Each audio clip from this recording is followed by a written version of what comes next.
वज़ीर ख़ारिजा इसहाक़ डार ने मुल्क की मईशत संभालने के लिए पैगाम दिया है कि मुल्क को जलाओ घेराव नहीं बल्कि होश की सियासत की जरूरत है। दावा किया है कि 2013 में हुकूमत मिलने के बाद मुस्लिम लीग नून ने 3.5 साल में मईशत को संभाल कर दिखाया।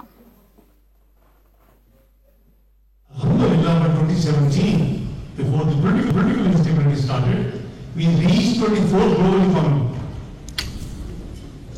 मुझे किसी की नौकरी नहीं है किसकी हुकूमत किस पार्टी की हो या किसकी ना हो।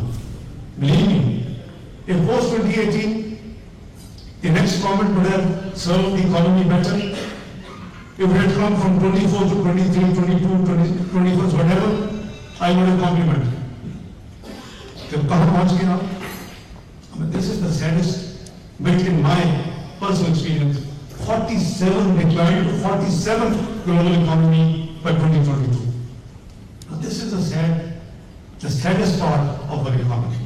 It started going in the right direction. You got the negative GDP, you got all the worst indicators, and became 47th globally.